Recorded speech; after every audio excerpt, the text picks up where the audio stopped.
Okay, good evening to all.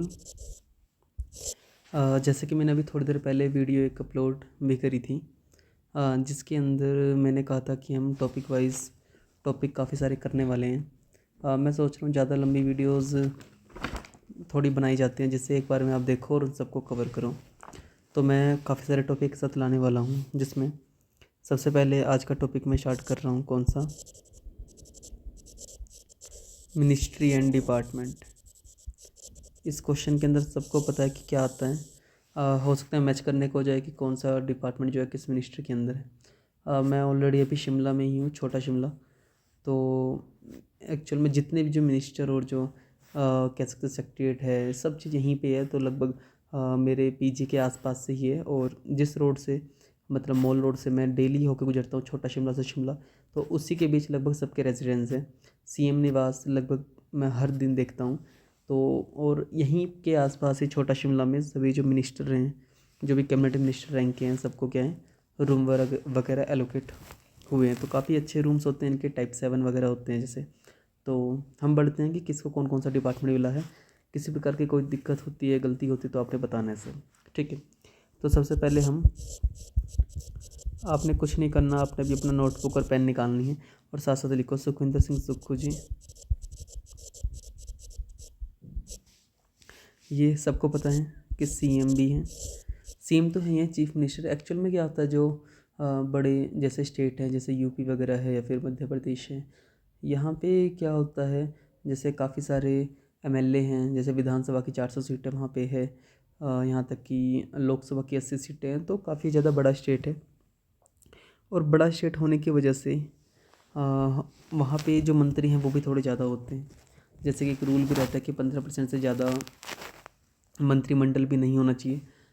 ये आप सबने पढ़ा होगा। तभी लगभग जितनी भी हमारी सीटें होती है लोकसभा की, तो उसका ही 15% अगर हम समझे तो 82 से ज़्यादा मिनिस्टर वगैरह नहीं हो सकते। वरना तो हर किसी को डिपार्टमेंट मिल सकता है और सभी उससे मंत्री वगैरह खुश रह सकते हैं। बट इससे काफ़ी ज़्यादा बोझ आता है। तो मैक्सिमम वर्क होना चाहिए और मिनिमम गवर्नेंस होनी चाहिए। तो सुखविंदर सिंह सुक्खू जी माननीय, ये हमारे सीएम भी हैं। साथ के साथ इनके पास और क्या क्या डिपार्टमेंट है वो आपने देखना है। एक तो फाइनेंस मिनिस्टर भी यही है हमारे। उसके बाद एडमिनिस्ट्रेशन भी इनके पास है। उनके बाद होम मिनिस्टर भी यही हैं। ये सेंटर में होम तो राजनाथ सिंह, अमित शाह जी हैं, बट होम इनके पास ही है। और प्लानिंग, किसी प्रकार की प्लानिंग को एग्जीक्यूशन सुखू जी। सीएम भी है, फाइनेंस, एडमिनिस्ट्रेशन, होम और प्लानिंग। दूसरे नंबर पे अगर मैं आपको बताऊं, दूसरे नंबर पे हमारे आते हैं मुकेश अग्निहोत्री जी। मुकेश अग्निहोत्री, मुकेश अग्निहोत्री जी सबको पता है, डिप्टी सीएम है। साथ साथ इनको जल शक्ति का डिपार्टमेंट भी मिला हुआ है। ओके, इसी के बाद इन्हीं को आर्ट एंड कल्चर भी इनके पास है। और कोऑपरेशन, कोऑपरेशन वाले का क्वेश्चन एक बार सीडीएस के अंदर आया था, बट हिमाचल वाले से नहीं, कि मिनिस्ट्री ऑफ कोऑपरेशन किसके पास आती है, होम अफेयर, मतलब अमित शाह जी के पास ही आती है सेंट्रल गवर्नमेंट के अंदर। तो मुकेश अग्निहोत्री के पास डिप्टी सीएम, जल शक्ति, art and culture, cooperation ministry भी इनके पास है। उसके बाद आते हैं हर्षवर्धन चौहान। हर्षवर्धन चौहान जी शिलाई क्षेत्र से हैं। तो काफ़ी ज़्यादा मतलब इनके वोटर मेनली पोंटा के इलाके में भी है, क्योंकि काफ़ी ज़्यादा शिलाई के बच्चे इधर की तरफ आते हैं। तो काफ़ी ज़्यादा नाम इनका है, क्योंकि एक तो ये अभी मंत्री के पद पे भी हैं। इनकी अगर मैं बात करूं तो इनके पास इंडस्ट्री है। आयुष मंत्रालय इनके पास है।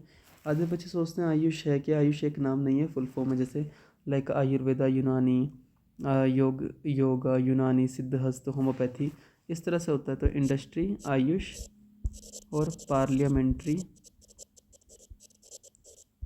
अफेयर्स, ये भी किन के पास है, हर्षवर्धन जी के पास है।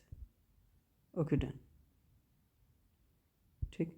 मैं थोड़ा सा इसको बढ़ा के देख लेता हूँ, ठीक है डन। अगले की बात करें, विक्रमादित्य सिंह। इनका हाल ही में जब मैं जाको की तरफ जा रहा था घूमते हुए, तो जो होली लॉज है वो इनका घर है। मैंने हाल ही में पिछले हफ्ते ही देखा था। इनके पास PWD है, जिसे हम बोलते हैं पब्लिक वर्क डिपार्टमेंट। इनके पास यूथ भी इनके पास है। नॉर्मल सी बात है, काफ़ी ज़्यादा यंग है, तो यूथ और स्पोर्ट्स इनके पास ही दिया हुआ है। काफ़ी ज़्यादा अच्छा है इनके लिए ये वाला ना। उसके बाद 5वें पे चलते हैं हम, जगत सिंह नेगी। जगत सिंह नेगी की बात करें तो इनके पास रिवेन्यू है, हॉर्टिकल्चर सब जानते हैं क्या होता है हॉर्टिकल्चर, जो बागवानी होती है, ठीक। उसके बाद बात करें ट्राइबल डिपार्टमेंट इनके पास है, याद कर सकते हैं Negi. Negi mainly tribal region है, तो ट्राइबल लोग होते हैं नेगी।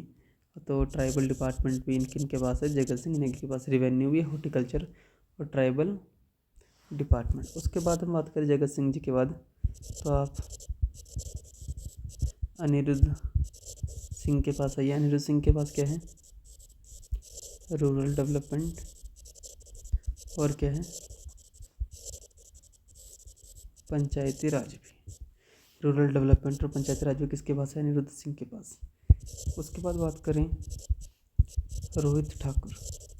रोहित ठाकुर के पास कौन कौन से हैं, एजुकेशन इनके पास है,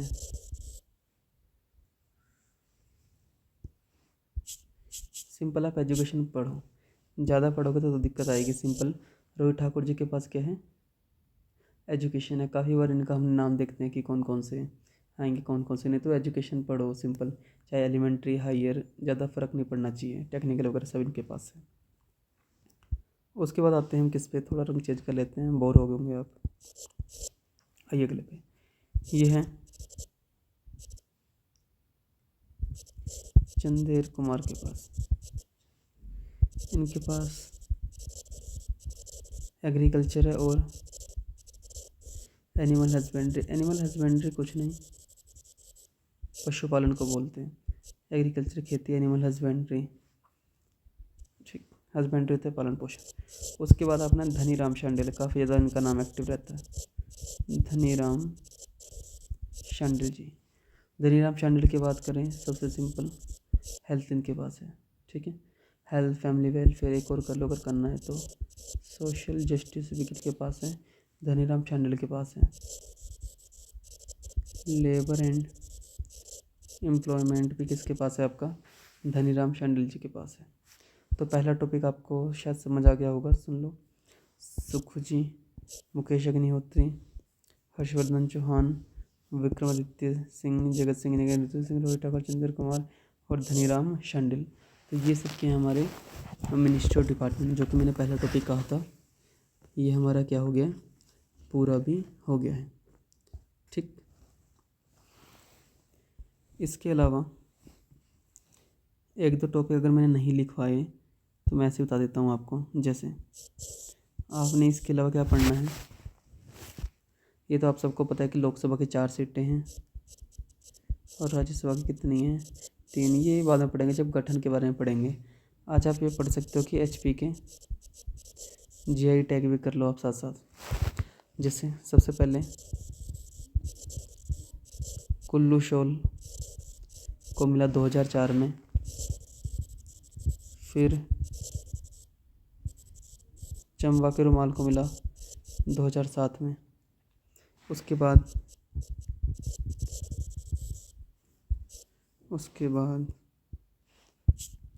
बाद है किन्नौरी, लिख लो आप साथ साथ,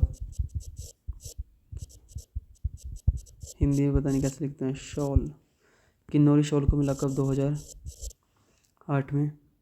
उसके बाद आई कांगड़ा की चाय 2012 में। 2012 के अंदर लिख लेना आप, कांगड़ा चाय के साथ कांगड़ा पेंटिंग को भी मिला। अच्छा, बच्चे सोचेंगे GI टैग है क्या, थोड़ा हल्का बता दूं मैं। GI का मतलब है जियोग्राफिकल इंडिकेशन टैग। जैसे कि ऐसे समझो कि सोचो अगर हमारे पोंटा के इलाके के अंदर या फिर हिमाचल के अंदर कोई एक अच्छी चीज़ बन रही है, जैसे कोई हाथ से बुनने वाली चीज़ है, कोई अच्छी है, और अब हो गया मशीन तो दिल्ली में काफ़ी अच्छी लगी हुई हैं, तो वही काम अगर दिल्ली में लोग सस्ते दाम पे करा दे तो उस प्रोडक्ट को बेचना शुरू कर देंगे।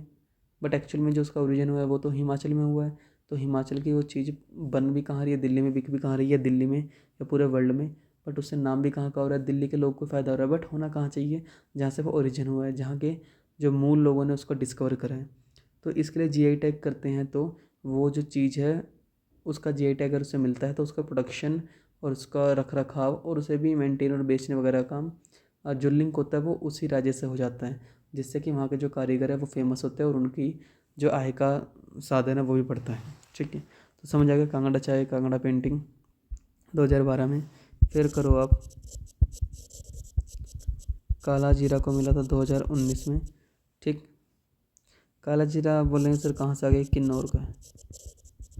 काला जीरा कहाँ से, किन्नौर से। और चूल्ही का तेल होता है एक ना, चूल्ही का तेल, ये भी 2019 में। काला जीरा और चूल्ही का तेल दोनों को 2019 में मिला था। चूल्ही का तेल होता है ये, जो लोकल लोग हैं वो काफ़ी अच्छे से जानते हैं। उसके बाद है लाहौल के सॉक्स, जो भी आपके मोजे दस्ताने हैं। और उसके बाद चंबा चप्पल, लाहौल के मोजे मोजे दस्ताने या सॉक्स कह लो, चंबा चप्पल, दोनों को मिला है 2021 में।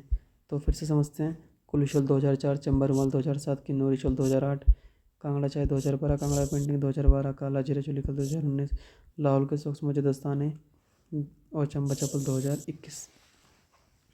तो 2 टॉपिक आपके कवर हो गए हैं थोड़ा सा। अब हम भी आगे की तरफ को चलते हैं और हम एचपी के थोड़ी चीज़ें और पढ़ लेते हैं, जैसे कि हिमाचल प्रदेश के, जैसे कि फ्रूट कौन सा है। फ्रूट तो सबको पता है एप्पल है। कभी कभी साइंटिफिक नेम पूछते हैं तो लिख लेना मेलस डोमेस्टिका। मेलस डोमेस्टिका याद करने का तरीका, एप्पल में सबको पता है मैलिक एसिड होता है। उसके बाद फिश, मछली की बात करें तो गोल्डन महाशीर। गोल्डन महाशीर यहाँ की फ़िश है।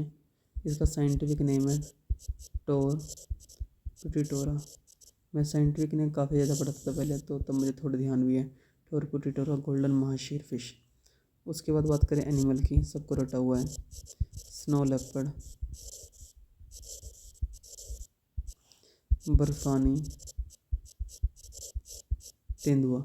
इसका नाम कुछ नहीं, सिंपल अंकिया भी है। उसके बाद बर्ड है सिंपल जुजुराना, हिंदी में याद करो बढ़िया से।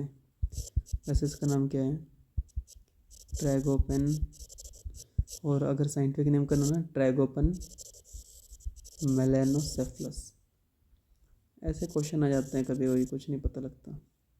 ट्रैगोपन मेलेनोसेफलस बर्ड हो गया। अब बात करें ट्री की, ट्री में कौन सा है, देवदार। देवदार का नाम रख लेना, आसान ही है, सिड्रस देवदारा। सिड्रस देवदारा, देवदारा का साइंटिफिक नेम सिड्रस देवदारा। और लास्ट कौन सा फ्लावर, हिंदी में बोले तो गुलाबी ब्रांच। मैंने भी आज तक देखा है नहीं वैसे ज़्यादा। इंग्लिश में है पिंक रोडेडोंड्रम, या फिर RHODENDR रोडेंड्रोन, पिंक रोडेंड्रोन। और साइंटिफिक नेम भी कुछ नहीं, रोडेंड्रोन ड्रोनड्रेन मेलेनोसेफलस है, डेंड्रन मेलेनोसेफलस। तो ये काफ़ी सारे टॉपिक मैंने आज दिन बता दिया आपको। सबसे पहले तो मिनिस्टर हो गया, मिनिस्टर वाला टॉपिक हो गया। उसके बाद जे टैग हो गया, और अब क्या हो गया, एनिमल बर्ड वगैरह। ठीक है, थैंक यू।